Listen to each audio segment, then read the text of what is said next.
Good morning ma'am. Good morning Monu. तो अब तुम कक्षा 9 में आ गए हो। तुम्हारी पढ़ाई कैसी चल रही है? मेरी पढ़ाई बहुत अच्छे से चल रही है मैम। मैंने कक्षा 8 में national means cum merit scholarship की परीक्षा दी थी। अब मैं जानना चाहता हूँ कि इसका फॉर्म कैसे भरते हैं। बहुत अच्छा सवाल। आज मैं तुम्हें इस छात्रवृत्ति की पूरी जानकारी दूंगी और ये भी बताऊंगी कि इसके लिए कैसे आवेदन करना है। धन्यवाद मैम। इस छात्रवृत्ति के लिए पूरे भारत से 1 लाख छात्रों का चयन किया जाएगा।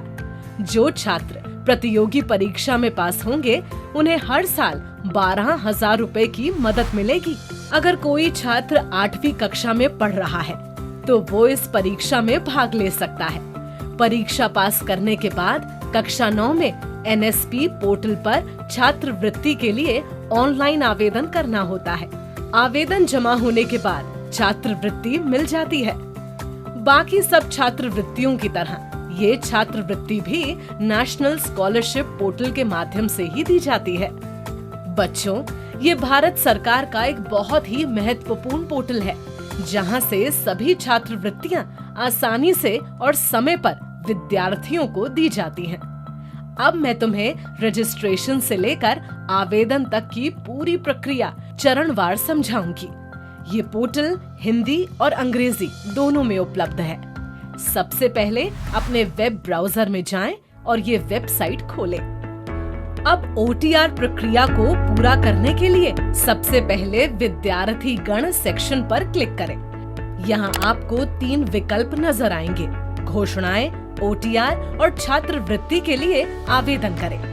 पंजीयन के लिए आपको OTR सेक्शन पर क्लिक करना है। यहाँ आपको नए उपयोगकर्ता अपना पंजीकरण करें पर क्लिक करना है। रजिस्ट्रेशन करने से पहले पंजीयन के लिए दिशा निर्देश ध्यान से पढ़ें और अपनी सहमति प्रदान करें। उसके बाद आपको अपना आधार से लिंक मोबाइल नंबर पंजीकृत करना होगा। अपना मोबाइल नंबर दर्ज करने के बाद आपके फोन पर एक OTP आएगा। OTP दर्ज करें, फिर कैप्चा कोड भरें और सत्यापित करें पर क्लिक करें। मोबाइल नंबर पंजीकरण के बाद आपको अपने आधार नंबर के माध्यम से eKYC प्रक्रिया पूरी करनी होगी। यदि आपके पास स्वयं का आधार नंबर नहीं है तो आप eKYC प्रक्रिया अपने EID या अपने माता पिता या वैध अभिभावक के आधार नंबर से पूरी कर सकते हैं। आधार नंबर का उपयोग करके eKYC करने के लिए आधार नंबर दर्ज करने के बाद आधार से लिंक मोबाइल नंबर पर एक OTP भेजा जाएगा। आपको OTP दर्ज करके और कैप्चा भर के सत्यापन करना होगा। इसके बाद आपको अपने आधार नंबर के उपयोग की सहमति देनी होगी। यदि आपका बैंक खाता आधार सीडेड है तो स्क्रीन पर NPCI सक्सेस वाला संदेश दिखाई देगा। लेकिन यदि आपका बैंक खाता आधार सीडेड नहीं है तो आपको अपने बैंक जाकर आधार सीडिंग करानी होगी। इसलिए आवेदन करने से पहले सुनिश्चित करें कि आपका बैंक खाता आधार से सीडेड हो। सरकार द्वारा डायरेक्ट बेनिफिट ट्रांसफर के माध्यम से दी जाने वाली लाभ राशि प्राप्त करने के लिए आपका बैंक खाता आधार सीडेड होना आवश्यक है। ये लाभ आधार पेमेंट ब्रिज के माध्यम से सीधे आपके बैंक खाते में भेजे जाते हैं। आधार सीडिंग प्रक्रिया में बैंक लाभार्थी के खाते को NPCI मैपर पर मैप करता है। आप अपने आधार से केवल एक बैंक खाता लिंक कर सकते हैं। NPCI सक्सेस संदेश के बाद आपकी आधार कार्ड की जानकारी स्क्रीन पर दिखाई देगी। इसके साथ ही आपको कुछ अतिरिक्त जानकारी भरनी होगी, जैसे कि माता का नाम, पिता का नाम, ईमेल पता आदि। इसके बाद कैप्चा कोड भरें और नेक्स्ट बटन पर क्लिक करें। इसके साथ ही आपकी 1 टाइम रजिस्ट्रेशन की पहली प्रक्रिया पूरी हो जाएगी और आपको एक रेफरेंस नंबर प्राप्त होगा। इसके बाद फेस ऑथेंटिकेशन के लिए आपको अपने मोबाइल फोन पर गूगल प्ले स्टोर से NSP OTR मोबाइल ऐप और आधार फेस RD ऐप डाउनलोड करनी होगी। जब आप NSP OTR मोबाइल ऐप खोलेंगे तो आपको 3 विकल्प दिखाई देंगे: लॉगिन, रजिस्टर और eKYC बाय फेस ऑथेंटिकेशन। आपको फेस ऑथेंटिकेशन पर क्लिक करना है। फिर अपना रेफरेंस नंबर दर्ज करें और अपने पंजीकृत मोबाइल नंबर पर OTP मंगाएं। OTP प्राप्त होने के बाद उसे दर्ज करें, फिर कैप्चा कोड भरें और अगले चरण पर आगे बढ़ें। यहाँ आपकी व्यक्तिगत जानकारी प्रदर्शित होगी। अब प्रोसीड फॉर फेस ऑथेंटिकेशन पर क्लिक करें। फेस ऑथेंटिकेशन प्रक्रिया पूरी करने के लिए अपने मोबाइल फोन को अपने चेहरे के सामने रखें। जब ये प्रक्रिया सफलतापूर्वक पूरी हो जाएगी तो आपको आपका OTR नंबर और पासवर्ड रजिस्टर्ड मोबाइल नंबर पर SMS के माध्यम से प्राप्त होगा। ये पासवर्ड NSP पोर्टल पर सभी छात्रवृत्तियों के लिए आवेदन करने में आवश्यक होगा। यहाँ आपको अपना पासवर्ड बदलना होगा। तो बच्चों, अब जब आपकी वन टाइम रजिस्ट्रेशन प्रक्रिया पूरी हो चुकी है तो आप नेशनल मींस कम मेरिट स्कॉलरशिप स्कीम के अंतर्गत छात्रवृत्ति के लिए आवेदन कर सकते हैं।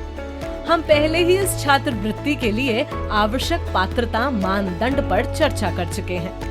अब NSP पोर्टल पर जाएं और स्टूडेंट सेक्शन में जाकर अप्लाई फॉर स्कॉलरशिप पर क्लिक करें। यहाँ अपना वन टाइम रजिस्ट्रेशन नंबर और पासवर्ड दर्ज करें, फिर कैप्चा कोड भरें और आगे बढ़ें। लॉगिन करने के बाद आपको स्क्रीन पर माय एप्लीकेशन सेक्शन दिखाई देगा। ये आपका डैशबोर्ड होता है जहां आप अपनी सभी जमा की गई छात्रवृत्ति आवेदन देख सकते हैं। यदि आप NMMS के लिए पहली बार आवेदन कर रहे हैं तो आपको यहाँ अप्लाई फ्रेश पर क्लिक करना होगा। यहाँ आपको NSP पोर्टल के वर्तमान वर्ष के दिशा निर्देश दिखाई देंगे। आपको इन्हें ध्यान पूर्वक पढ़ना होगा और आगे बढ़ने से पहले अपनी सहमति देनी होगी।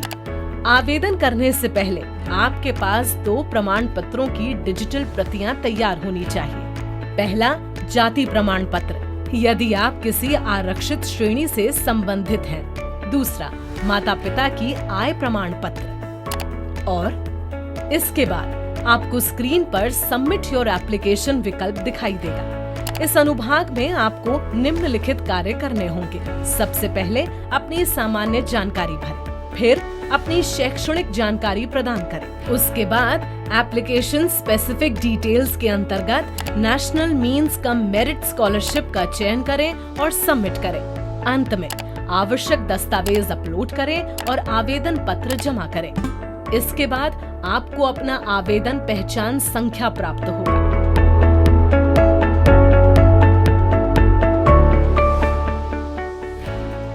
अब हम उन छात्रों का मार्गदर्शन करेंगे जिन्होंने पिछले वर्ष इस छात्रवृत्ति के लिए आवेदन किया था और इस वर्ष अपने आवेदन का नवीनीकरण करना चाहते हैं। आपको नेशनल स्कॉलरशिप पोर्टल के स्टूडेंट सेक्शन में जाना होगा और अप्लाई फॉर स्कॉलरशिप अनुभाग में प्रवेश करना होगा। वहाँ अपना वन टाइम रजिस्ट्रेशन नंबर और पासवर्ड दर्ज करके लॉगिन करें। लॉगिन करने के बाद आपको पिछले वर्ष का एप्लीकेशन ID दिखाई देगा। उसके पास ही एप्लीकेशन ईयर के अंतर्गत 2025-26 लिखा होगा और फ्रेश या रिन्यूअल कॉलम में रिन्यूअल दिखाई देगा। नवीनीकरण प्रक्रिया जारी रखने के लिए यहाँ से प्रोसीड पर क्लिक करें। दाईं ओर आपको 3 विकल्प दिखाई देंगे, उसमें से रिन्यू एप्लीकेशन को चुनें। इसके बाद आपकी सभी जानकारी स्क्रीन पर दिखाई देगी। क्लास स्टार्ट के अंतर्गत अप्रैल 2025 चुनें। पिछले वर्ष की अपनी शैक्षणिक जानकारी भरें। अपलोड डॉक्यूमेंट सेक्शन में नो डॉक्यूमेंट रिक्वायरमेंट पर क्लिक करें। फिर अंडरटेकिंग सेक्शन में एग्री पर क्लिक करें और अंत में सबमिट पर क्लिक करके नवीनीकरण प्रक्रिया पूरी करें।